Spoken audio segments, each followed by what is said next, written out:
Bună ziua, dragi prieteni ai filozofiei!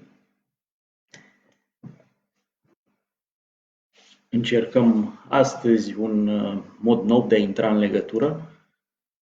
Epidemia actuală ne obligă să păstrăm distanța socială, dar ne-am gândit că filozofia trebuie să fie tenace și să-și urmărească cu consecvență programul educațional, iar posibilitățile tehnice actuale ne permit să intrăm în legătură și de la distanță. E cazul cu această conferință filozofică pe care o aveam programată în cadrul programului nostru obișnuit de conferințe și probabil va fi cazul și cu următoarele conferințe pe care le avem programate în această primăvară, până în momentul în care vom avea din nou posibilitatea să ne întâlnim într-un loc public. Sperăm să stăpânim tehnic posibilitățile de comunicare.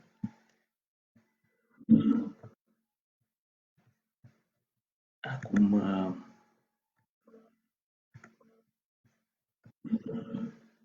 sperăm că ne vedeți bine și vom prezenta tema noastră ca de obicei. În dreapta, în wall-ul evenimentului, aveți posibilitatea să postați întrebări. Dacă aceste întrebări sunt legate de subiectul prelegerii noastre de astăzi, am să încerc să răspund la ele fie pe măsura prezentării, fie ca de obicei la sfârșitul prelegerii noastre.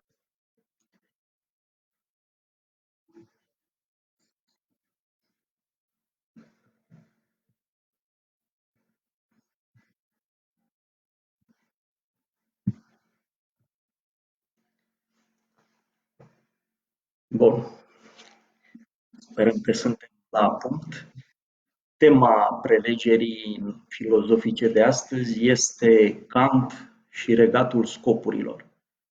Am propus această conferință în această perioadă, inclusiv pentru că săptămâna aceasta aniversăm ziua de naștere a filozofului german. Pe 20 iulie 1724 s-a născut Immanuel Kant, un filozof care este considerat fundamental pentru înțelegerea epocii rațiunii și a perioadei iluminismului, care a lăsat o amprentă extraordinară asupra modului în care e construită și înțeleasă filozofic lumea în care trăim.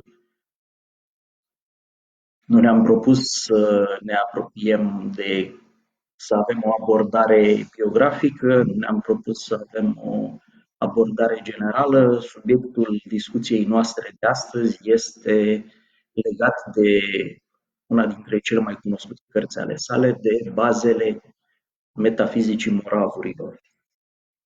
Avem mai multe ediții care ne permit să ne apropiem de acest episod al creației lui Immanuel Kant. Aici aveți întemeierea metafizicii moravurilor, este același lucru. Știm, așa cum zice și Immanuel Kant, titlul pare să fie chiar înfricoșător pentru noi, dar trebuie să înțelegem ce urmărește mai exact filozoful nostru în această lucrare de etică. Practic, el încearcă să descopere pe baza analizei critice, raționale, cu care s-a făcut remarcat, care sunt fundamentele unei științe a moralității din punctul de vedere al abordării sale de matematician, logician și filozof raționalist. Care este, se întreabă Immanuel Kant, principiul suprem al moralității? Cum îl putem înțelege pentru a putea să îl aplicăm, de data aceasta fer convinși că și rațiunea este în acord cu el? Rațiunea îl ajută pe filozof să caute răspunsuri, dar ea trebuie să fie dublată. Suntem în epoca științei de logică, logica fiind în acest caz canonul rațiunii sau, dacă vreți, legea ei de funcționare și de utilizare corectă. Am putea să ne întrebăm de unde vine această abordare. Gândiți-vă că suntem în secolul XVIII și după multe secole de comportament uman în care a fost decis de tradiția religioasă, suntem într-un secol al luminilor care resimte acut nevoia unei validări raționale a normelor de viață. Mai ales în contextul în care, știu și eu, normele dogmatice nu se mai regăsesc întru totul în comportamentul acelora care le-au promovat. Până la urmă, pe ce ne bazăm din punct de vedere rațional atunci când avem pretenția de a urma niște reguli în comportamentele noastre care să fie cunoscute de către toți și mai ales urmate de către toți? Dacă vreți, în termeni juridici, Kant analizează comportamentul uman și, în acord cu metoda sa de a îmbina cercetarea rațională pe care o cunoaștem de la raționalismului Descartes cu empirismul lui Locke îmbină analiza asupra conceptelor pe care rațiunea le poate cuprinde și justifica cu observații practice din viața noastră care ne pot clarifica aceste concepte. De ce o metafizică a moralurilor?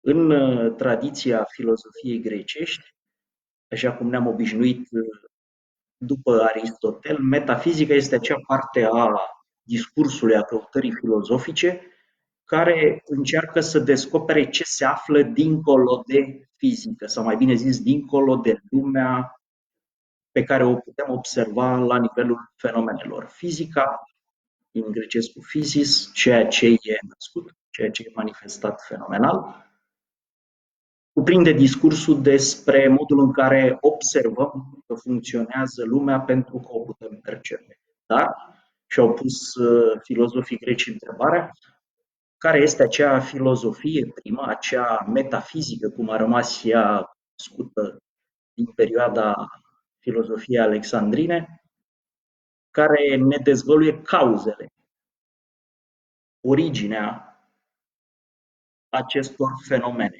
În cazul de față, Kant se întreabă mai precis care este justificarea cauzală a principiilor pe care ne putem baza comportamentul nostru uman. Desigur, justificarea, ceea ce îi dă dreptate, ține întotdeauna de lege, astfel încât noi trebuie să descoperim care este legea în acord cu capacitatea noastră de înțelegere rațională, care fundamentează principiile morale. Desigur, fiecare dintre noi putem spune că există o serie întreagă de principii morale care au pornit de la mari înțelepți, de la mari gânditori, de la părinți fondatori ai religiilor, care vin din experiența lor directă, care au fost transmise prin intermediul tradiției și al culturii de-a lungul a nenumărate generații umane și în acest fel au avut posibilitatea de a fi verificate, de a fi validate. Dar până la urmă, dacă am gândit ca un matematician, am putea să ne întrebăm care este independent de oamenii care au transmis aceste precepte și valori morale, rădăcina rațională a acestora. Ce anume le justifică dacă noi îi mai cunoaștem, nu mai avem încredere sau poate bănuim că în cele din urmă orice construcție care vine din rațiunea umană poate fi bănuită fundamental de subiectivitate, adică de relativism. Cum putem să fixăm aceste concepte morale într-atât de ferm, încât rațiunea să nu mai aibă posibilitatea de a se îndoi în fața lor?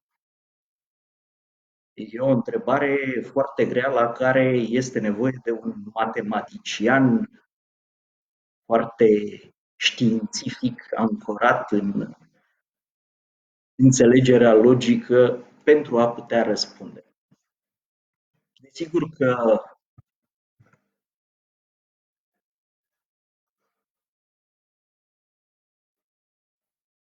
avem, dincolo de tradițiile care ne transmit norme de comportament uman, și o înțelegere interioară a acestora, o înțelegere care pare să vină din capacitatea noastră de a observa, cum am zice, ce este bine pentru noi, ce este bine pentru oameni din experiența noastră de viață.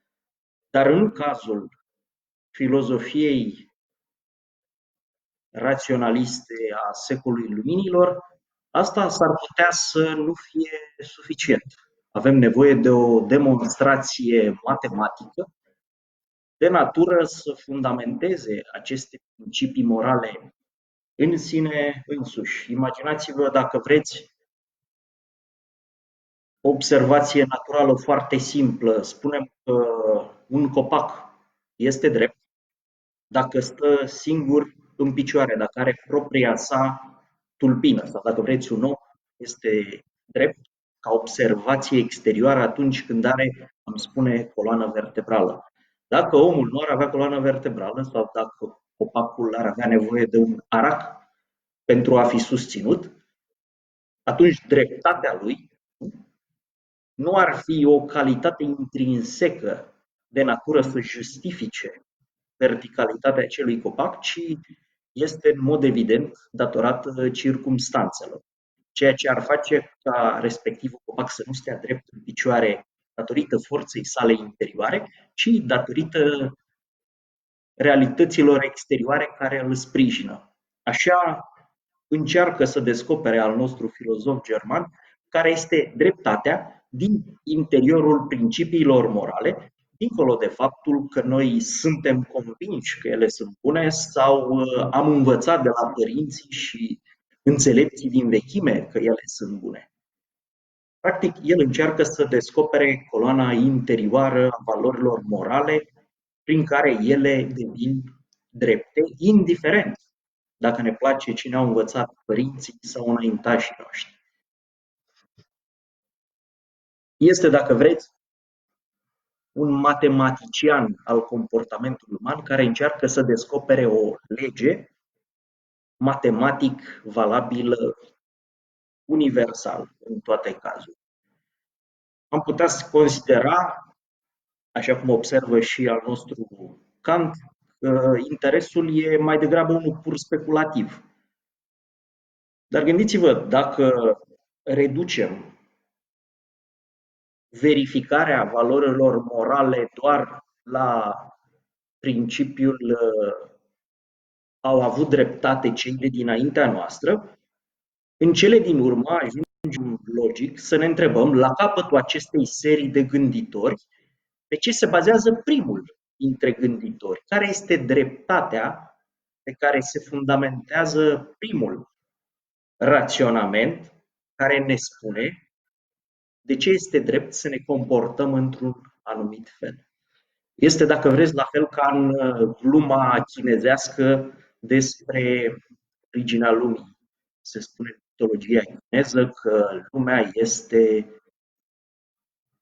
un întreg complex și foarte vast în mișcare, dar care are la origine un singur punct fix și anume o broască țestoasă. Întregul univers stă pe carapacea unei broaște țestoase. Tradițiile mitologice chinezești. Iar gluma întreabă, dar această broască țestoasă, pe ce stă ea? Care este fundamentul ei de a fi o realitate fixă? Iar gluma spune, bine, și această broască țestoasă stă, după cum am stabilit, pe o altă broască țestoasă. Dar întreabă discipolul nostru curios, această broască țestoasă, pe ce stă ea? Păi, te-am spus, zice învățatul nostru, pe o altă broască țestoasă. Bine, și care este fundamentul ei fix, pe ce stă ea pentru a putea fi stabilă.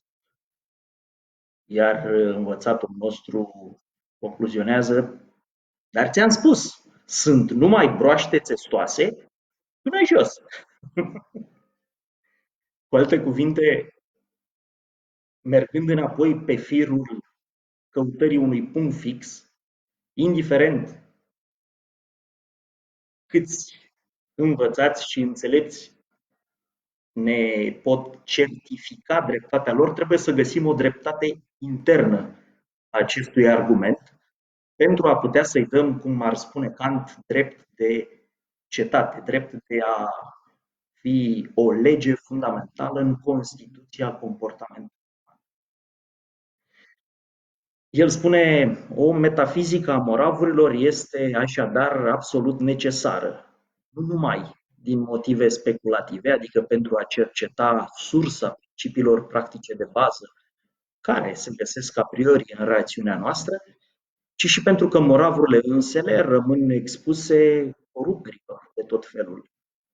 cât timp lipsesc acest fir călăuzitor și această normă supremă de judecare a lor corectă.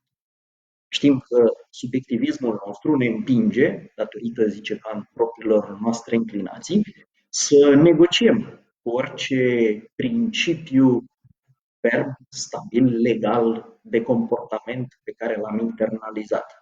Și atunci este nevoie de a descoperi acest fir stabil care justifică principiile noastre pentru a putea reveni la el. E nevoie să clarificăm o lege rațională a comportamentului uman. Desigur, știm că din experiența noastră noi putem afirma că avem criterii de comportament pe care să le arătăm în fața celorlalți, dar nu este suficient pentru a putea vorbi de o dreptate intrinsecă propriei noastre persoane. De ce? Păi, dincolo de modul în care facem lucrurile și pare că acționăm în ochii celorlalți, se mai pune problema motivației interioare. Iar Kant știe acest lucru fundamental și în vechile tradiții religioase și filozofice ale antichității, pentru ca o acțiune să fie bună din punct de vedere moral, nu este de ajuns ca ea să fie conformă cu legea morală. Mai are și problema motivației interioare, adică, zice el, este necesar să fie făcută de dragul legii morale. Egiptenii spuneau că problema intenției se află în inima omului și că nu trebuie judecate doar faptele omului după un criteriu legal, ci și intenția cu care a făcut acele fapte. Pentru că uneori face fapte care par corecte cu un criteriu moral, dar motivația noastră sufletească să fie diferită. Sau dacă vreți, uneori facem lucrurile, cum se spune, de ochii lui, dar, ar spune aceeași tradiție populară, fără tragere de inimă. În cazul ăsta, spune Kant, vom considera că omul e drept dacă face acțiunile sale după un criteriu ferm și are și acordul naturii sale sufletești, are intenție corectă sau tragere de inimă. Și aici, observă gânditorul nostru german, în chestiuni morale, rațiunea umană poate ajunge destul de ușor la un grad înalt de corectitudine și precizie, chiar și în cazul celui mai comun intelect. Adică părem să avem, destul de natural în noi, capacitatea de a judeca actele noastre și de a observa, cum am zice, empiric, ce este bine și ce este rău. Doar că această înclinație naturală pe care noi o cunoaștem, am recunoscut-o la părinții noștri, la bunicii noștri și o numim în mod tradițional bun simț, nu? Common sense, cum spune englezul. Este fundamental un simț a ceea ce este bine să facem, a ceea ce este drept să facem, un simț al binelui sau al dreptății. Un sentiment, spune Kant, pe care părem să-l avem natural în noi. Dacă vreți să-l verificați, putem să ne gândim ce simțim când vedem mai mulți copii așezați la o masă să mănânce, iar unul dintre frați, de exemplu, mănâncă și din porțiile fraților săi, mănâncă mai mult decât ar fi, cum zicem noi, corect, într-o împărțire egală, din mâncarea fraților săi. Acest sentiment pare să fie inerent naturii umane și ridică totodată o altă problemă. Dacă noi avem la nivel sufletesc posibilitatea și realitatea acestui sentiment, de unde vine capacitatea de a-l recunoaște. Cum se leagă natura noastră sufletească subiectivă și, am zice, empirică, cu posibilitatea de a cunoaște o lege existentă în mintea a priori, înaintea experienței noastre. Aici, idealismul rațional al lui Immanuel Kant are nevoie de un pic de idealism platonic. Dar asta e o problemă dificil de soluționat. O să vedem mai târziu. Așa încât, dacă vrem să revenim la abordarea rațională a filozofului nostru, trebuie să o analizăm rațional pentru a o putea înțelege și, dacă vreți, pentru a putea da acestui sentiment al dreptății inerent în sufletul nostru, dacă vreți, o autorizație de funcționare. Metoda lui Kant presupune o abordare în mai mulți pași, încercând mai întâi să fundamenteze pe niște baze filozofice, pe niște baze raționale, principiile de comportament care sunt acceptate la nivel social. După aceea, încearcă să descopere care sunt cauzele raționale posibile ale acestor principii etice. Și nu în ultimul rând încearcă în bazele metafizicii moravurilor un demers mai dificil și anume să descopere cum se leagă lumea rațiunii pure de lumea percepției noastre practice și de posibilitatea de a pune niște legi fixe în mișcare la nivelul mobilurilor conștiinței noastre. Începe prin a face o analiză a calităților umane, care sunt considerate în mod popular bune. Descoperind că majoritatea calităților pe care noi le putem avea, de exemplu istețimea, perseverența, curajul, inventivitatea, bogăția, răbdarea sau puterea, etc., pot să fie folosite de oameni nu doar cu un scop bun, ci și pentru a face rău. Gândiți-vă că puterea îi dă unui om capacitatea de a lupta pentru a-și salva frații sau prietenii sau familia, dar poate să-i dea și impulsul și forța de a-i oprima pe ceilalți. Astfel încât ele nu pot fi considerate bune în sine. Orice calitate care poate fi folosită și pentru a face rău, practic, nu e bună în sine. Și atunci, ce poate fi bun în sine, care să nu poată fi folosită și la a face rău? Singurul lucru logic pe care noi îl putem descoperi este acea forță interioară care ne motivează și pe care o numim voință, care poate în sine să urmărească doar binele. Doar atunci când voința noastră urmărește realizarea binelui, ea nu poate, prin definiție, să se nege pe sine. Altfel spus, doar voința de a face bine sau bunăvoința, cum îi spunem mai des astăzi, poate să fie considerată bună în sine. Nu depinde, dacă vreți, de niciun scop. Ea urmărește să facă bine și este, dacă vreți, independentă de efectele pe care le-ar putea produce. Este înscrisă cauzei, voinței, încă de la bun început. Ca să o înțelegem, Kant ne propune să ne gândim la conceptul de datorie.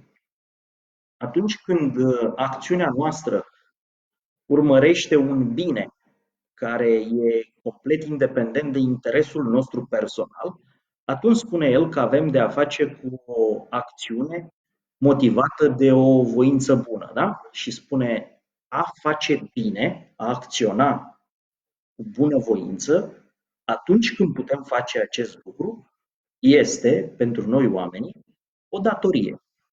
Ca să exemplificăm, gândiți-vă la rolurile sociale pe care le jucăm și la motivațiile lor.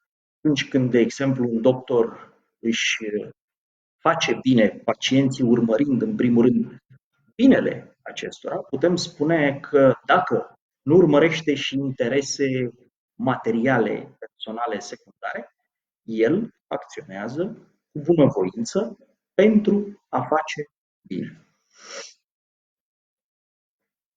Astfel, acțiunea pe care o realizăm pentru a face bine își are valoarea morală nu în obiectivul ei final, ci chiar în propria ei motivație, în principiul de la care a plecat. Astfel încât putem vorbi despre conceptul de datorie ca necesitatea de a înfăptui o acțiune din respect pentru legea care a cauzat. Într-o analiză de tip Aristotel, acest mod de a acționa este perfect independent, spunem, pentru că are obiectivul independent de orice circumstanță, inclus deja cauza care îl pune în mișcare, ceea ce îi conferă, dacă doriți, un statut suveran, un statut superior.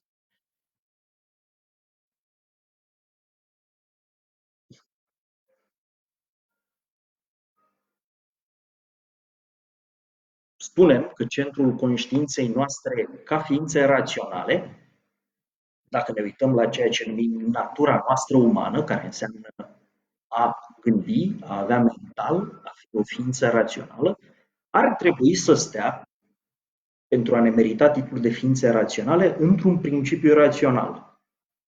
Acest principiu rațional, pentru a putea fi valabil, ar trebui să fie valabil pentru toate ființele raționale. Concluzionează Kant.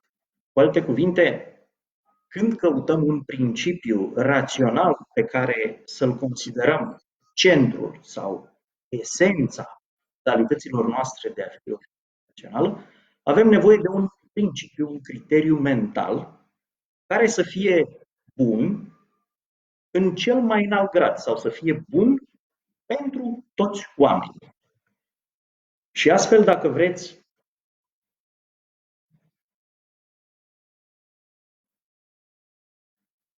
consideră că putem verifica valoarea sau gradul de bine al unei motivații. Acest principiu, această forță pe care rațiunea noastră o poate avea în imboldul de a acționa și care este comună cu celelalte ființe umane, pe care o numim voință, este bună numai dacă urmărește binele. Sau, dacă vreți, interpretând în gândirea noastră de secol 20, secol 21, am spune că acea motivație de a acționa în viața noastră este bună dacă corespunde criteriului evoluției. Ca să vă întrebați de ce e criteriul evoluției.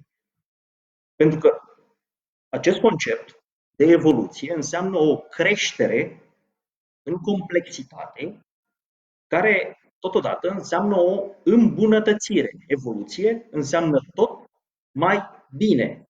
Până unde? Logic vorbind, până la maximul bine. Cu alte cuvinte, atunci când noi oamenii urmărim cel mai bun mod de a acționa într-o situație, ne conformăm cu acest criteriu logic al perfecționării, al îmbunătățirii sau, cum ar spune gândirea contemporană, evoluției. Această lege a perfecționării, care urmărește maximul bine, este explicat în lumea secolului XVIII, care încă nu cunoaște această herezie a evoluției, într-o manieră diferită. El spune sau se întreabă ce fel de lege poate fi aceea a cărei reprezentare trebuie să determine voința în așa mod încât această voință să poată fi numită bună, în mod absolut și fără restricții. Iar el descoperă că legea bună pentru toți oamenii nu poate să fie decât acea lege care urmărește binele tuturor oamenilor. Cu alte cuvinte, demonstrează un bine universal, valabil pentru toți oamenii. Kant nici măcar nu-și pune problema pentru toți oamenii. El consideră că dacă o lege este bună ca centru unificator al conștiințelor raționale, atunci ea devine bună pentru toate ființele raționale. Cum ar spune, dacă vreți, mai înaintea lui Kant, Krishna în Bhagavad Gita, binele în acțiunea noastră poate fi descoperit atunci când acționăm urmărind binele tuturor oamenilor. Este, dacă vreți, și concluzia lui Platon. Doar urmărind binele semenilor noștri, putem ajunge și la binele nostru. Acel bine care ne unește pe toți are, dacă vreți, capacitatea de a fi comun sau, filozofic vorbind, de a reprezenta o esență a noastră ca ființe raționale. Desigur că, putea spune, noi cunoaștem această abordare a principiului fundamental al comportamentului uman. Este ceea ce filozofia antichității a prezentat sub titlul de principiu de aur al moralei. Ce ție nu-ți place, altuia nu-i face. Cu alte cuvinte, putem verifica dacă o acțiune este bună, inversând rolurile și întrebându-ne dacă e bine ca celălalt să ne facă nouă acest lucru pe care noi am vrea să-l facem lui. Și astfel am putea să ne întrebăm de ce mai avem nevoie de întregul eșafodaj filozofic pentru a discuta ceva ce se știe aproape instinctiv de rațiunea practică a omului obișnuit. Care e motivul? Trebuie doar să ne dăm aere intelectuale descoperind încă o dată apa caldă? Mai degrabă, zice Kant al nostru, putem observa că în practica vieții, noi, ca ființe raționale, ar trebui să avem clarificat foarte bine și justificat interior, la nivelul propriei noastre înțelegeri, acest principiu al binelui, deoarece el are tendința să fie afectat. De cine? Păi am zice de circumstanțe, de lume, de cei din jurul meu care nu-mi permit să rămân un om moral. Dar adevărul este, spune Kant, că aceste aspirații de obiectivitate ale noastre, ca ființe care ar putea verifica binele nostru în relație cu ceilalți, sunt afectate întotdeauna de pornirile și imboldurile și mobilurile naturii noastre sufletești. Și ele își cer dreptul la satisfacție și sintetizăm împlinirea acestor satisfacții sufletești, acestor dorințe psihologice, într-un nume care pare să aibă foarte multă forță.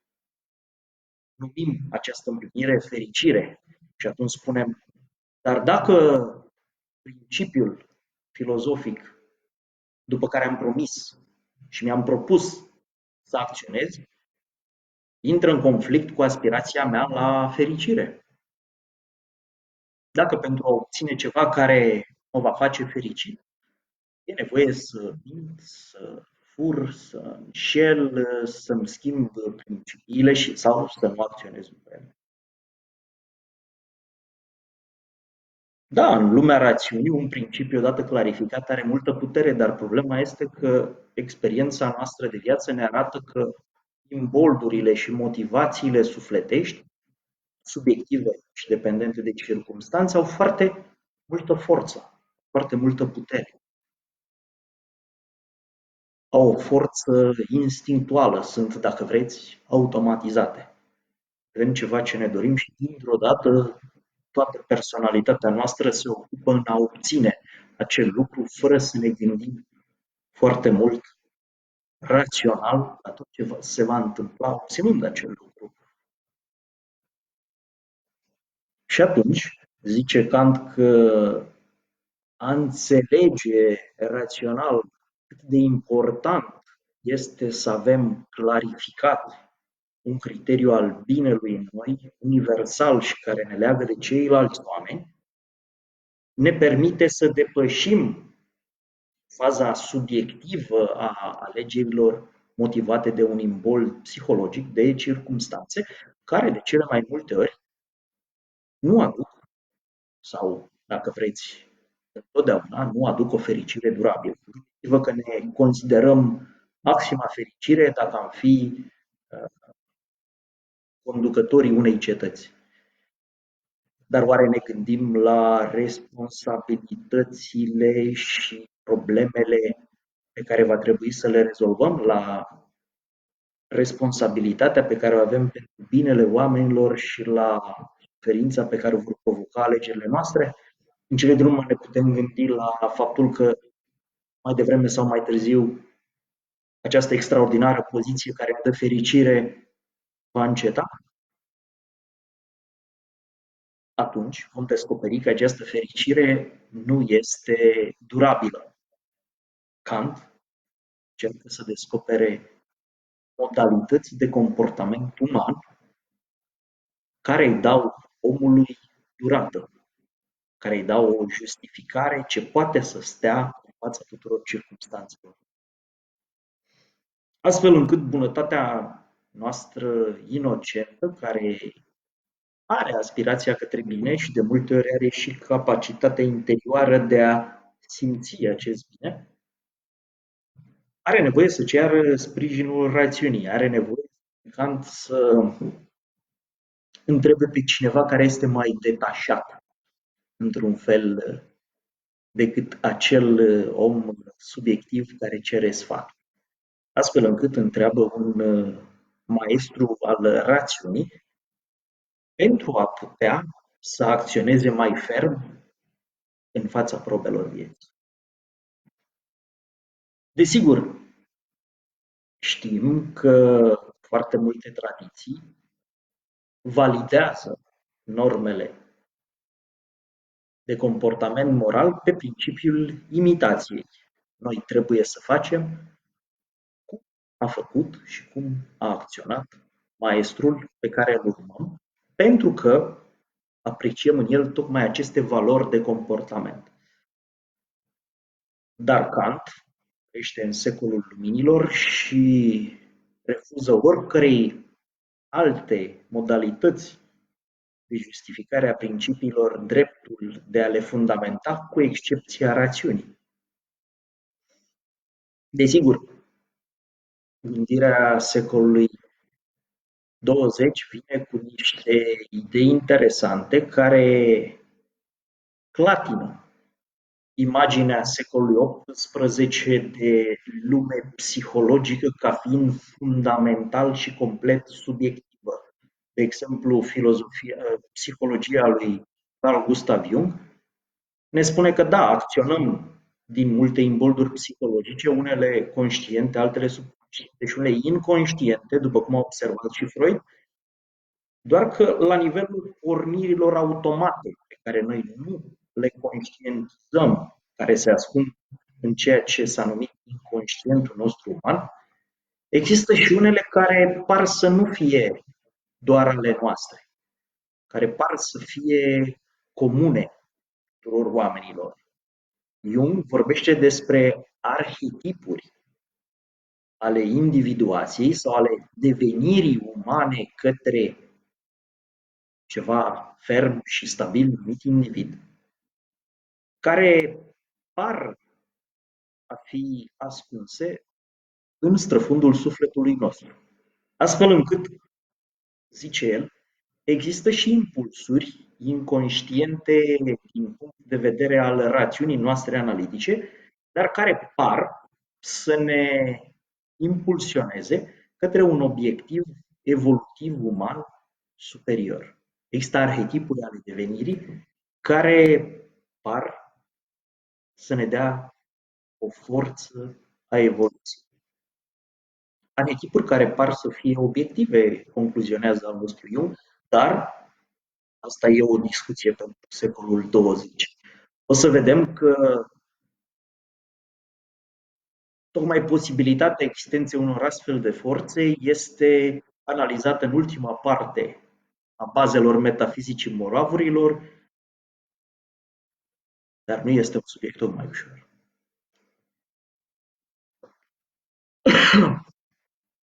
El descoperă faptul că dacă ne uităm la lumea înconjurătoare, și noi suntem de acord cu el astăzi, orice lucru în natură funcționează după legi. Ceea ce înseamnă că și noi, care acționează în natură, trebuie să funcționăm după niște legi.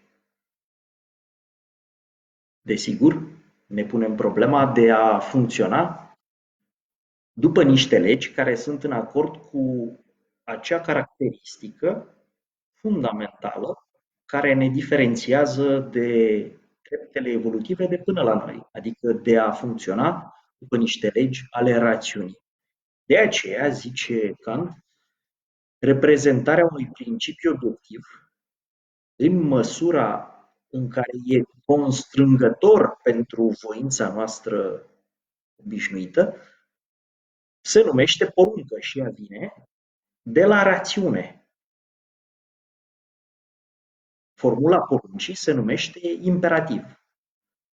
Porunca solicită, într-o manieră imperativă, ca acțiunile noastre să se pună în acord cu un principiu, cu un criteriu pe care natura noastră rațională îl poate înțelege. Astfel încât, dacă vrem să recunoaștem un imperativ, la nivelul experienței noastre comune, vom spune că imperativul se manifestă întotdeauna printr-un trebuie. Desigur că imperative sunt necesare doar în relația dintre o rațiune obiectivă, care cunoaște un criteriu obligatoriu, și natura noastră sufletească subiectivă, dacă vreți, pe care mai corect ar fi să o numim dorință decât voință, și care încearcă să unească, să reglementeze acest comportament în funcție de ceea ce este fix pentru rațiune. Dacă vorbim de comportamentul unui om care a interiorizat complet în viața sa criteriile raționale valabile, bune pentru toți oamenii de a acționa, atunci putem spune că el nu mai resimte o poruncă, pentru că în el legea sau dreptatea sau criteriul de bine pentru toți oamenii a devenit natural. El acționează întotdeauna după criteriul dreptății și atunci, zice Kant, putem vorbi de oamenii sfinți, de oamenii drepți, de mari înțelepți care s-au eliberat de necesitatea acestor porunci, acestor formulări imperative care vin din partea rațiunii către comportamentul nostru, care tinde, dacă doriți, să ocolească criteriul fix de a se manifesta al maximului bine. Revenind la acest caz al nostru, al oamenilor obișnuiți, spune Kant că putem identifica două moduri de imperative sau două modalități ale imperativului. Unul este cel ipotetic, o poruncă, o motivație care e doar ipotetică, și un imperativ care este categoric, care nu suferă nicio posibilitate de a fi nuanțat sau ocolit. Desigur că în mintea noastră amândouă sună a trebuie. Și cum le putem diferenția, se întreabă. Păi, vom numi imperativ ipotetic, adică un imperativ care urmărește o ipoteză, nu un adevăr ferm, stabil și de nediscutat, atunci când ceea ce urmărim este, cum am zice, subiectiv. E un interes al meu, un bine al meu sau un bine din punctul meu de vedere. Ce îmi place mie, de exemplu, e urmărit de către mine datorită unui imperativ ipotetic. Pentru că eu cred că acel lucru va aduce fericire, mă va face bucuros, etc. Este, dacă vreți, acel imperativ care poate fi auzit în conceptul de părerea mea. Imperativul de tip categoric urmărește un adevăr de nezdruncinat, un bine universal valabil și care nu poate fi contestat de subiectivismul uman. Adică, dacă vreți, dintr-un alt punct de vedere, principiul pe care el îl solicită în acțiunea noastră are valoare de adevăr, poate deveni o categorie fundamentală de a acționa pentru toate ființele umane, independentă de interesul personal pe care îl pot avea urmărind acest imperativ categoric. Astfel încât gândiți-vă că acțiunile care sunt impulsionate de un imperativ ipotetic pot să fie bune sau nu. Ele servesc, dacă vreți, ca mijloc pentru a obține ceva care, credem noi în cele mai multe cazuri, ne va aduce fericirea. Gândiți-vă că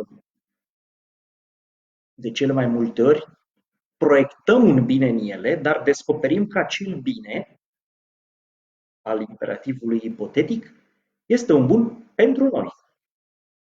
Dacă binele urmărit prin acel imperativ se poate dovedi bun pentru toate ființele umane, sau dacă vreți, pentru toate ființele raționale, atunci nu mai e un bine subiectiv și poate avea pretenția de a deveni un adevăr universal valabil pentru toți oamenii.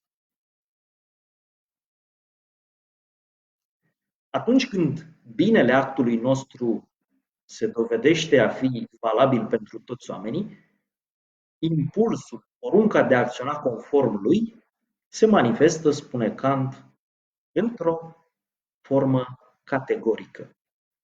Ne impune ceea ce este universal valabil pentru oameni. Dacă ne uităm la principiile care pun în mișcare voința noastră, spune Kant, putem să le împărțim în trei categorii.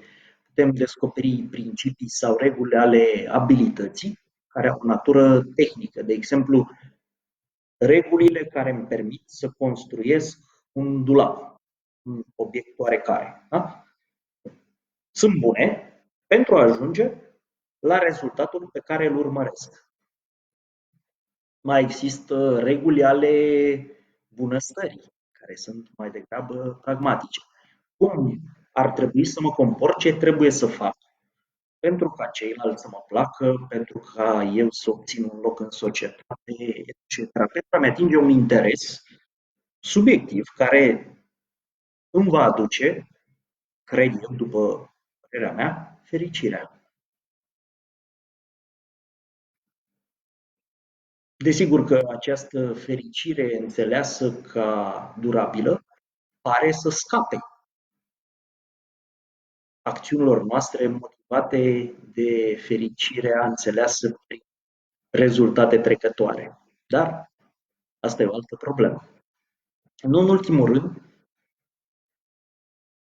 voința noastră poate să fie bazată pe niște principii sau pe niște reguli morale pe care ne gândim că ar trebui să le respecte toți oamenii pentru că sunt bune pentru toți oamenii. Spune Kant că aceste reguli morale pot fi văzute în efortul nostru de a înțelege cum trebuie să ne portăm pentru a fi în acord cu binele tuturor oamenilor. Sunt, dacă vreți, singurele care poartă în ele promisiunea durabilității și a unei structuri interioare care va rămâne în picioare indiferent de circumstanțele vieții. Spun înțelepții egipteni că aceste valori umane de comportament, aceste principii morale durabile, rămân cu noi chiar și în timpul nopții. Nu ne pot fi furate de nimeni. Primele două categorii, regulile abilității și regulile bunăstării pe care o urmărim într-o manieră psihologică, nu fac subiectul unui interes special în cercetarea lui Immanuel Kant. Însă dacă renunțăm la scopul pe care îl urmăresc, ele își pierd valoarea de a ne mai porunci. De ce? Trebuie eu să știu cum se construiește un dulap Dacă mie nu trebuie ondulat. Dacă renunț la el, nu mă interesează aceste reguli. Eventual pot să-l cumpăr, gata. Cele care ne interesează și care ne condiționează actele vieții noastre într-o manieră legală sunt acelea care țin de regulile morale. Cum se face că recunoaștem, de exemplu, valoarea lor intrinsecă în momentul în care le formulăm? Dacă ele nu cuprind un scop, un obiectiv palpabil, limitat, cum putem fi noi motivați de ele? E o întrebare dificilă. Simțim autoritatea acestui trebuie în forul nostru interior, dar este nevoie ca rațiunea să verifice acest trebuie pentru a nu încurca un trebuie izvorât dintr-un imperativ categoric care ne vorbește de ceva într-adevăr drept, cu un trebuie care izvorăște din interesul meu subiectiv și care s-ar putea să nu fie neapărat drept pentru toți oamenii. Și atunci, concluzionează Kant, singurul mod în care putem defini imperativul categoric se traduce prin acționează doar după acel principiu, acea maximă, care se poate transforma totodată în lege universală valabilă pentru toate ființele raționale. Desigur, am putea să facem și o paranteză logico-etimologică și să observăm că autoritatea legilor e dată de caracterul lor universal și se aplică tuturor, deoarece exact asta fac. Legile par a fi acele realități care ne leagă, ne unesc, ne țin la oaltă sau, dacă vreți, din un alt punct de vedere, constituie o esență care e comună tuturor ființelor umane. De aici putem înțelege și utilizarea britanică a termenului common sense, un simț a ceea ce e comun, adică un simț al esenței care ne leagă pe noi oamenii și care, dacă vreți, s-a mai tradus la nivelul culturii populare prin acel simț și scop obligatoriu al omeniei, a ceea ce e profund și esențial uman. Astfel încât, dacă vreți, ceea ce este comun este o esență și ne leagă, iar ceea ce este particular este o circumstanță și întotdeauna ne separă. Bun, psihicul nostru are tendința să caute drept motivații doar ceea ce îi corespunde, adică plăceri și interese psihologice și de aceea avem nevoie, pentru a demonstra că suntem ființe raționale, de o claritate a principiului rațional care să poată face față acestei forțe subiective interioare. Rămâne un mister, dacă vreți, de unde vine recunoașterea lor instantă? De unde avem sentimentul acela interior de adevăr al unui criteriu? Soluția pe care o propune Immanuel Kant este: conștiința noastră rațională își poate recunoaște în aceste criterii, în aceste principii, propria ei esență rațională. Le recunoaște drept stabile și ferme prin natura lor rațională și prin realitatea lor universală. Dacă un principiu se poate aplica spre binele tuturor ființelor umane, înseamnă că are dreptul de a fi o lege, legând toate ființele umane. Atunci când percepem acest lucru, recunoaștem instantaneu valoarea principiului de a fi o lege. Omul, spune Kant, și în genere orice ființă rațională, există ca scop în sine, nu doar ca mijloc pentru a fi folosit de o voință sau alta după bunul său plac.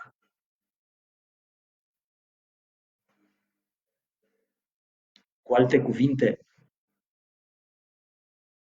omul nu este doar această realitate care caută împlinirea, ci și propunerea de proiect sau, dacă vreți, finalitatea rațională a actelor existenței noastre.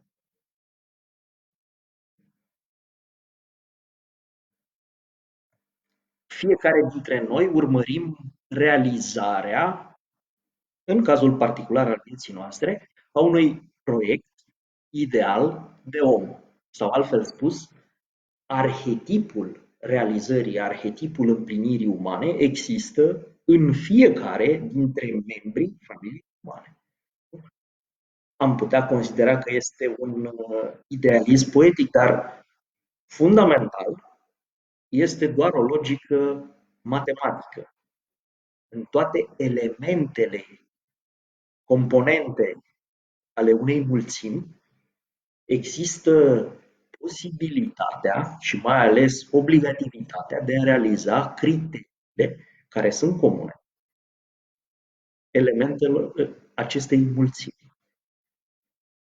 Asta este, dacă vreți, caracteristica oricărei ființe înzestrate cu voință. Deși Kant va spune că voința pare să fie o realitate în primul rând a ființelor raționale, sau doar a ființelor raționale, în ce la nivelul naturii animale, la nivelul naturii jurătoare, vom vorbi despre simple mobiluri care sunt motivate de o necesitate naturală. Voința, spre deosebire, voința ființelor care se pot mișca prin propriul impuls, spre deosebire de obiecte care nu se pot mișca prin propriul lor impuls, nu? Au nevoie să fie mișcate de un centru de voință, are caracteristica de a putea avea scopul, sau dacă vreți, intenția, în sine însuși. Gândiți-vă la problema din fizică a modului în care se manifestă o forță. Dacă vorbim despre un vector, întotdeauna când el începe să se manifeste plecând din punctul sau cauza sau prima posibilitate de apariție a lui, este descris ca o tendință, adică mișcare, care urmărește o direcție, un scop. Scopul este implicit în cauza pe care o numim forță sau voință sau finalitate, este urmărită încă de la început în orice act al voinței. Și astfel spune Kant, natura noastră rațională există ca scop în sine. Din moment ce suntem ființe înzestrate cu rațiune, a împlini, am zice noi, evolutiv, treapta rațiunii, reprezintă scop în sine. Interesant este că e valabilă afirmația și din punctul de vedere al iluminismului secolului 17-18. Adică doar rațiunea poate să proiecteze un scop anterior, a priori, experienței, care să trebuiască să fie atins de către ființa care experimentează. Dacă vreți, în limbajul filozofiei naturale, s-a vorbit despre un mental comun care încă de la început proiectează posibilitățile de mișcare, de devenire, de împlinire ale ființelor și care obligă toate ființele să le respecte, fiindu-le, dacă vreți, cauză, lege care le obligă și scop. Dar pentru a putea fi atins prin mișcare, acest scop trebuie să fie existent, implicit, încă de la început. În cazul nostru, descoperim că s-ar traduce această idee prin obligația noastră de a acționa în viața noastră și față de ceilalți oameni, având întotdeauna ca scop omenia sau, dacă vreți, natura noastră rațională. Am putea traduce la nivel de comportament uman prin a înțelege că fiecare om este o șansă de a descoperi și de a împlini esența naturii umane și din acest motiv trebuie să-i respectăm și să-i tratăm pe ceilalți oameni ca scopuri în sine și nu doar ca mijloace prin care putem să ne împlinim scopurile noastre personale. Dacă noi avem dreptul la împlinirea naturii umane, toate ființele umane îl au. Și spune Kant, trebuie să îi vedem pe oameni ca scop și nu doar ca mijloace, pentru că ei sunt expresia unui proiect care are o lege de devenire de la bun început inclusă în ea. Ce descoperă filozoful nostru din această concluzie este faptul că această voință care cuprinde în ea legea și scopul devenirii noastre, finalitatea mișcării, dacă doriți, mai are o calitate. Pentru că o putem percepe datorită rațiunii, de aia spune Kant că, de fapt, voința e o calitate în primul rând sau numai a ființelor raționale, atunci când o percepem, percepem în mod necesar și obligativitatea de a urma. Sau altfel spus, această voință categorică doar cunoaște care este centrul, esența sau scopul devenirii noastre, dar ne este și legislatoare sau, dacă vreți, voința rațională este autolegislatoare, e cea care își dă sieși legea după care trebuie să acționeze și o impune. Aici, voința înțeleasă ca imbold și motivație a acțiunilor noastre cotidiene îmbracă o nuanță nouă, îmbracă un aspect superior care nu mai ține de înțelegerea noastră psihologică obișnuită, imboldul actelor noastre, ci devine voința supremă care motivează toate actele devenirii, adică devine acea voință dreaptă care se află la baza forței vieții. Acea atma, cum o numesc indienii. Este o voință care guvernează actul existenței și care este suverană, pentru că trebuie să aibă legea după care se manifestă în ea însăși.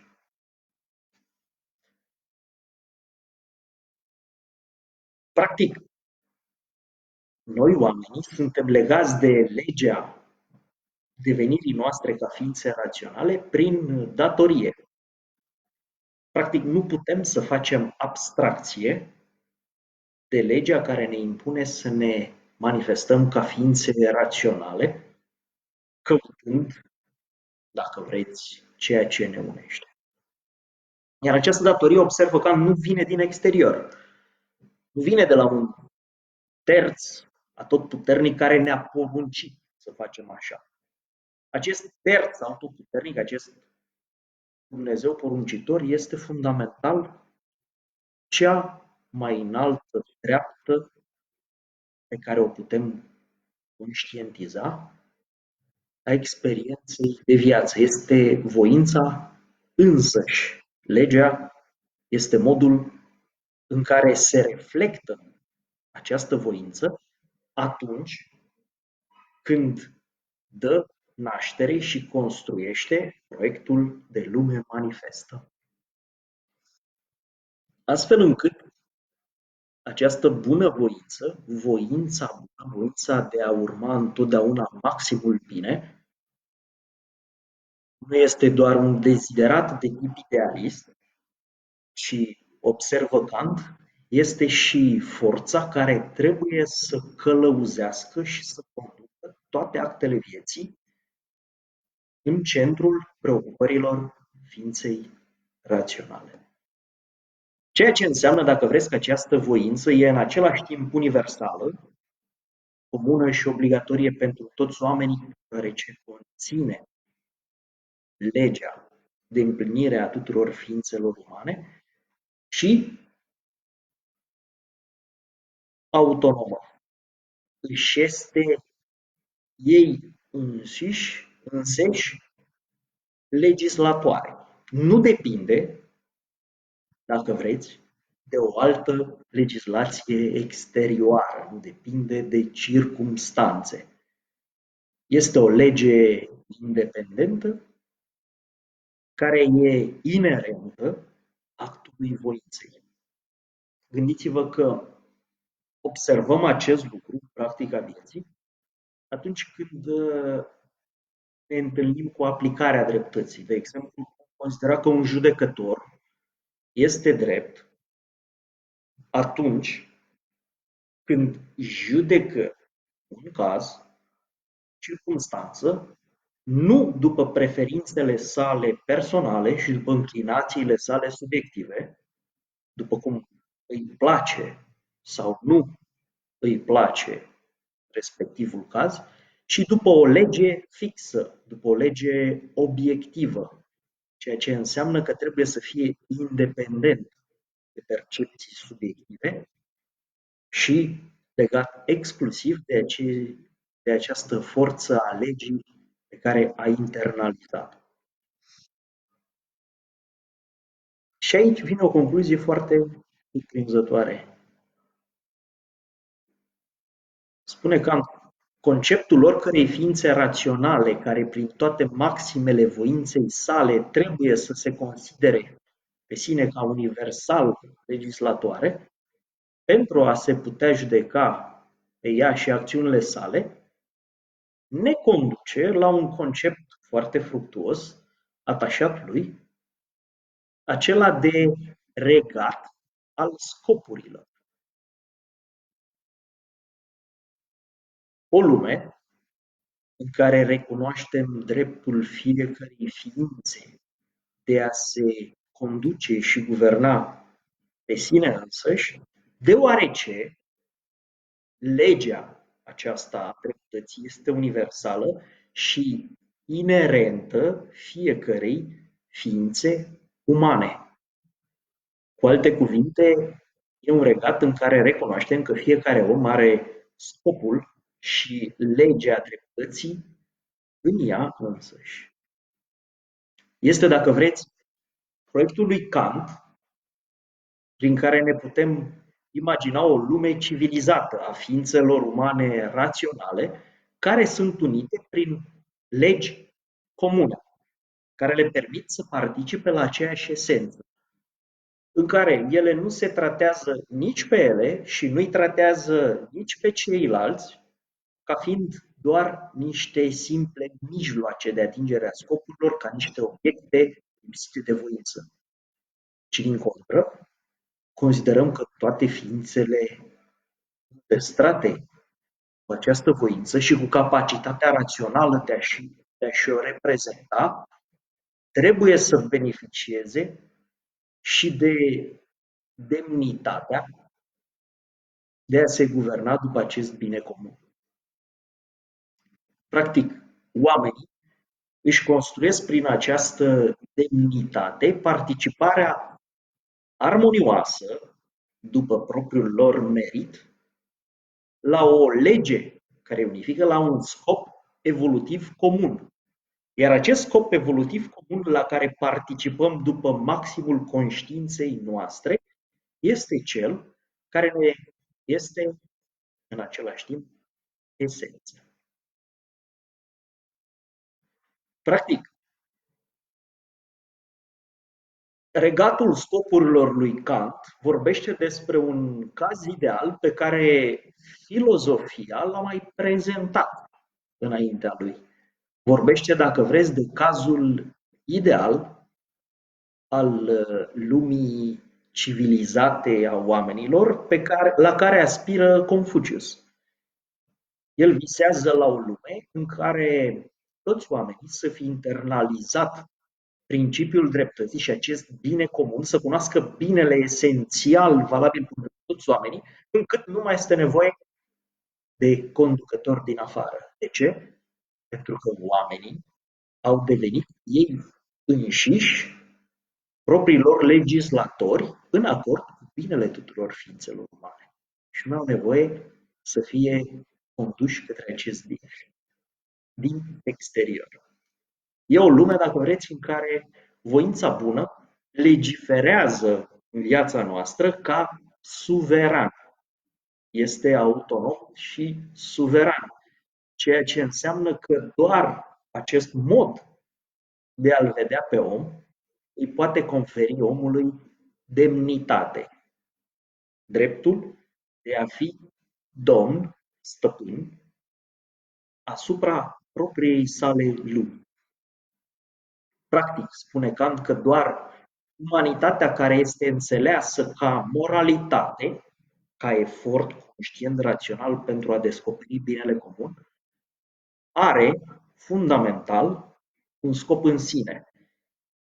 Sau altfel spus, doar asta ne justifică cu adevărat efortul nostru de a construi o lume cu adevărat omenească. În acest regat al scopurilor, putem observa că totul, spune Kant, are un preț sau o demnitate. Are un preț, ceea ce poate fi înlocuit și cu altceva, cu echivalentul său. În schimb, ceea ce e mai presus de orice preț, adică nu admite un echivalent pentru a fi înlocuit, are o demnitate. Da? Are propria sa raportare internă. Ceea ce se raportează la înclinații și la nevoile noastre are un preț, fie că este un preț material, cum am zice, de piață, fie că este un preț afectiv, ne costă ceva, sufletește, pe când ceea ce are valoare intrinsecă în sine, legată de propria noastră esență, are demnitatea. Și, practic, demnitatea este condiția fundamentală a umanității atunci când ea este înțeleasă ca moralitate. Dar, bineînțeles, pentru asta, umanitatea trebuie să se conducă pe sine după maximul bine valabil pentru toți oamenii. Și spune Kant, iscusința și hărnicia au un preț de piață prin care pot fi cumpărate sau schimbate. Istețimea, imaginația vie și buna dispoziție au un preț afectiv. Trebuie să dăm ceva. În schimb, loialitatea în promisiuni, numim asta onoare, și bunăvoința din principii de bază, adică nu din inclinație automată, au o valoare intrinsecă. Valoarea, scopul, justețea este în ele însele. Practic, dacă vrem să facem un rezumat, Kant reușește să clarifice 3 definiții ale principiului moralității, care sunt corelate între ele. Și anume, 1. Principiul moral este acela care poate fi valabil universal pentru toate ființele raționale. Astfel încât bună la modul absolut poate fi doar acea voință care nu poate fi rea în niciun caz. Adică nu se contrazice niciodată pe sine și se poate aplica drept bună tuturor oamenilor. A doua definiție spune că principiul moral este acela care are valoarea în sine și nu este condiționată de o circumstanță exterioară, ce e maxima forță. Poate fi un scop în sine al ființelor raționale la care ele se raportează prin conceptul de datorie, dincolo pornirile arbitrare ale lor.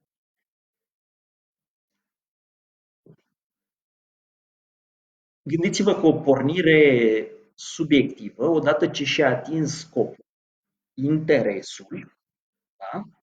Ea nu mai este necesară. Sau, dacă vreți filozofic, cum spune că ele sunt contingente, depind de alte obiecte, situații sau rezultate. Pe când principiile morale pot rămâne scopuri în sine. Să fim un om bun nu depinde de ceilalți oameni. Nu depinde dacă voi fi promovat sau nu, poate fi o finalitate în sine. Aș dori ca și celălalt să fie un om bun cu mine. Și se poate aplica asta oamenilor, iar atunci când vrem să descoperim care este modalitatea concretă a acestui, tot ce avem de făcut este să-l verificăm, schimbându-ne rolul. Recunoaștem că asta este destul de dificil, sau cum s-ar spune popular, ar trebui să ne punem în pantofii celuilalt pentru a putea judeca și a descoperi un bine comun.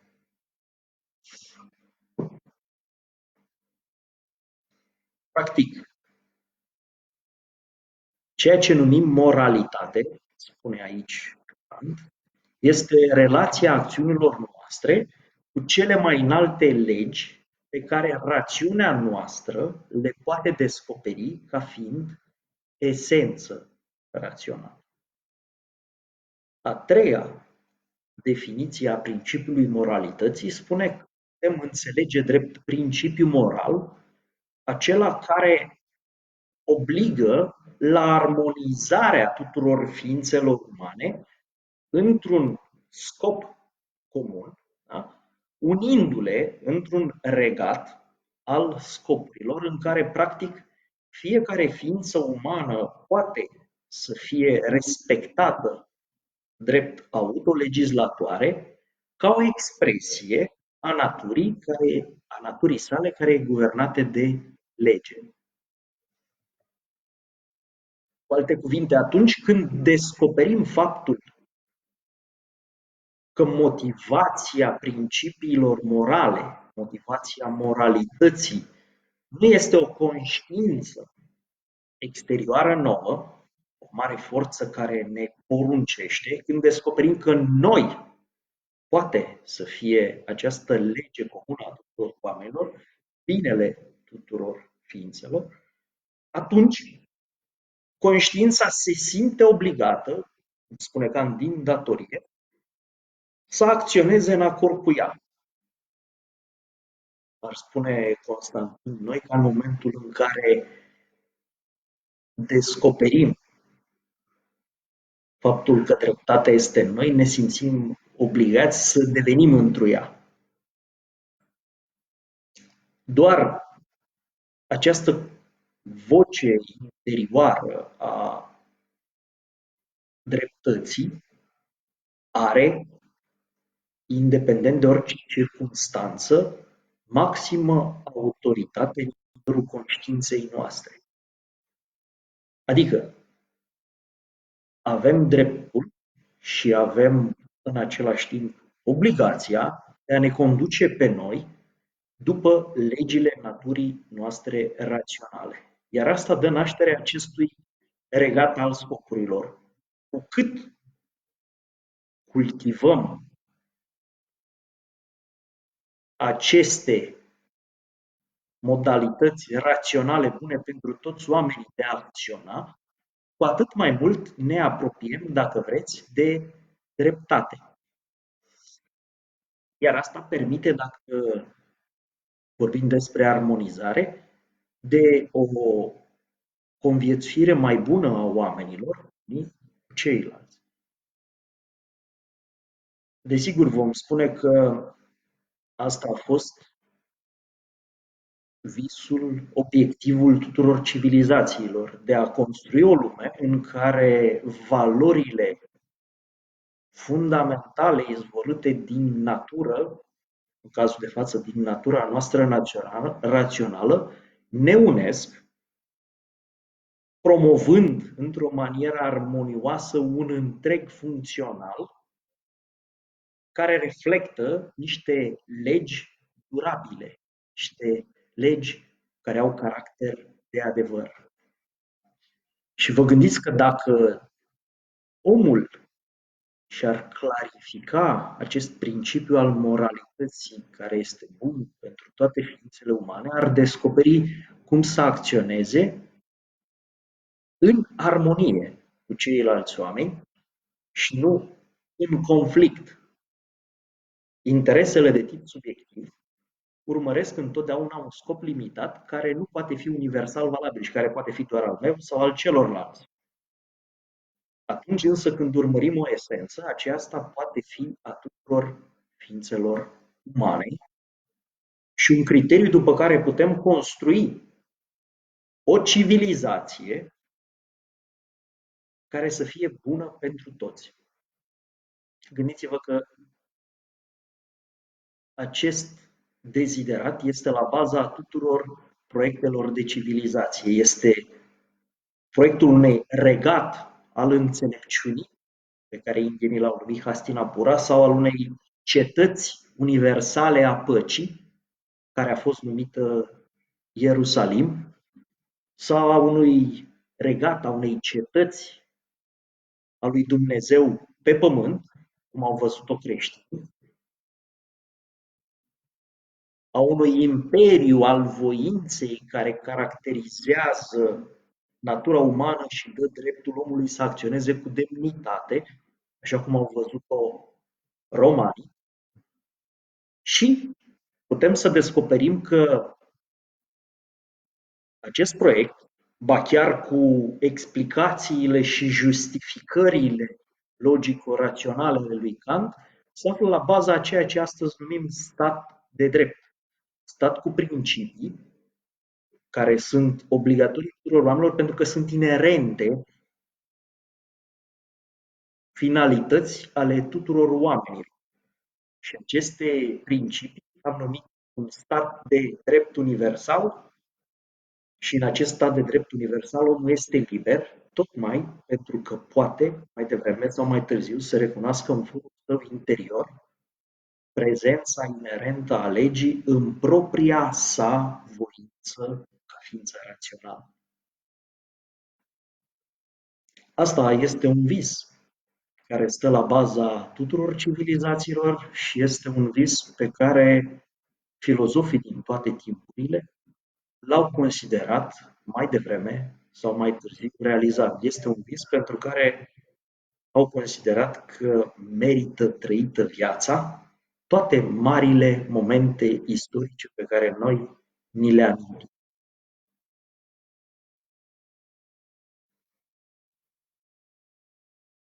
Kant este un filozof foarte tenace, foarte sârguincios, nu lasă nicio fațetă necizelată. El este, dacă vreți, un bijutier de diamante și se hotărăște pentru a face perfect diamantul explicației sale a principiului moralității, să-i pună și ultima tușă, să întreabă în ultima parte a bazelor metafizice metaforelor cum este posibil ca, dincolo de descoperirea prin rațiunea principiului moralității, să mai facem un pas și să explicăm cum se face ca nivelul rațiunii pure al legilor moralității universale care se consideră a fi fix, coboară până la nivelul rațiunii noastre practice, chiar, cum am observat, până la nivelul sentimentului dreptății în om pentru a ne motiva. Cum poate să existe a priori și cum putem dovedi, clarifica posibilitatea acestei existențe a priori a unei legi universale care să condiționeze toate actele de voință după ea.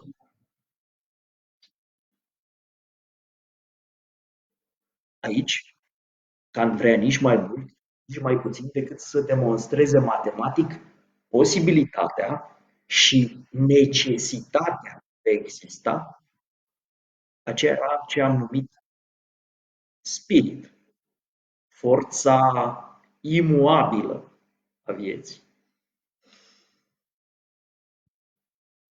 Încearcă, cu ajutorul argumentației raționale, să descopere cum este posibil, dacă vreți, ca ceea ce este fix, etern, durabil și nemișcat, să devină capabil să impulsioneze sau să pună în mișcare lumea noastră trecătoare, lumea rațiunii noastre practice, lumea realității cotidiene.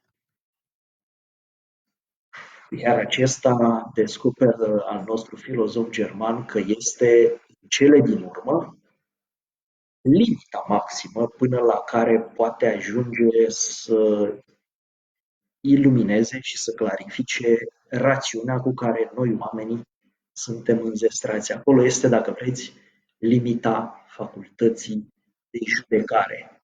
Desigur, recunoaște el cu eleganță că eșuează în a demonstra rațional necesitatea acestui spirit fix care poate să coboare și să impulsioneze lumea circumstanțelor, dar gândiți-vă că aceasta este nici mai mult, nici mai puțin decât cea mai grea problemă din toate filozofiile în manieră clasică.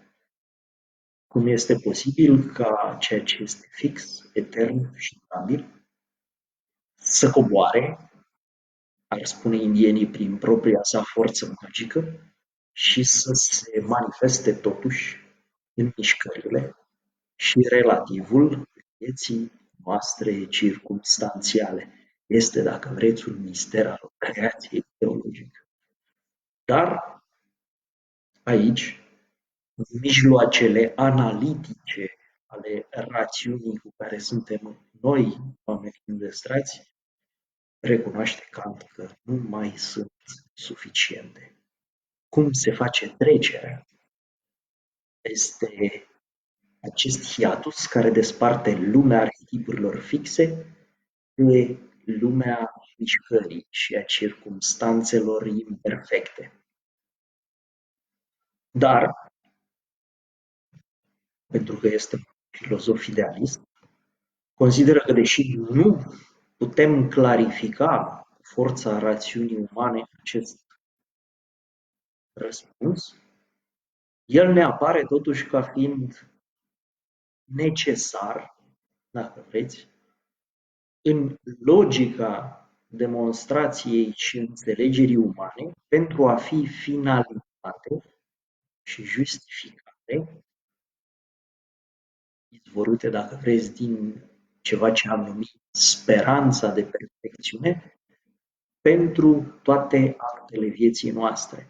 Este, dacă vreți, un ideal pe care omul îl intuiește ca fiind posibil și îl proiectează ca fiind necesar pentru a da existenței sale un scop și o finalitate durabilă. Zice, este idealul unui regat universal al scopurilor în sine, sau se reflectă în idealul unui regat universal al scopurilor în sine pentru toate ființele raționale, căruia putem să-i aparținem și noi ca membri doar atunci când ne conducem cu grijă, după maximele libertăți, ca și cum ar fi legi ale întregii naturi.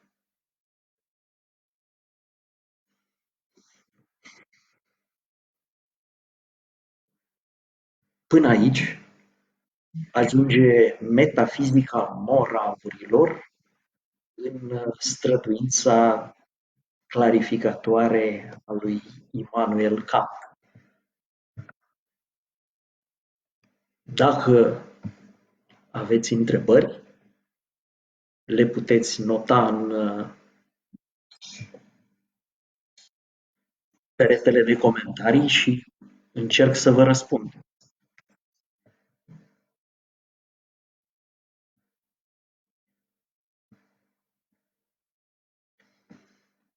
Dacă nu aveți întrebări și aveți foarte mult timp la dispoziție, ceea ce pare fi o caracteristică a acestei perioade, puteți încerca să vă apropiați de gândirea lui Immanuel Kant,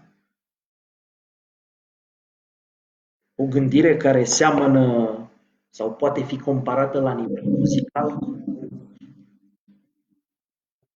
concert brandenburgic al lui Bach. Este o armonie de o cristalitate impunătoare, entuziasmantă și care arată forța extraordinară cu care rațiunea noastră, imperfectă cum este ea, poate încerca să cizeleze și să purifice diamantul vieții umane.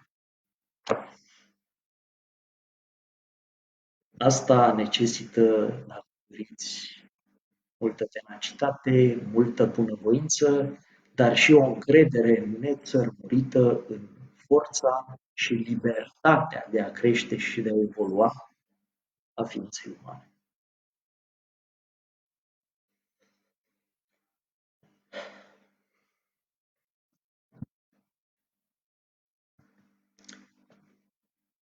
Dacă nu aveți alte întrebări, eu vă mulțumesc pentru atenție. În perioada următoare o să încercăm să reluăm contactul pe această cale și cu siguranță conferințele programate pentru luna mai vor fi susținute tot aici pe pagina noastră de Facebook. Da, ar fi o lume perfectă, domnul Ionescu, aceea în care omul ar funcționa în acest fel, dar peste cap gândiți-vă câtă demnitate ar avea o astfel de lume și câtă lumină care vine din noi înșine, din esența umanității noastre.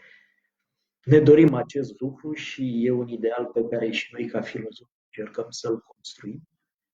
Știm că este un teren în care trebuie să ne depășim pe noi, dar avem încredere că putem.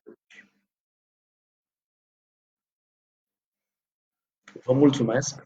Dacă doriți să lăsați comentarii, dacă doriți să răspundem și la alte întrebări, această postare va rămâne disponibilă pe pagina noastră de Facebook și noi vom încerca în zilele următoare să răspundem unor eventuale întrebări. Vă doresc să aveți zile frumoase, serene și în care obligația aceasta de a rămâne în interior să ofere oportunități de a descoperi și ce se află în interiorul nostru ca ființă.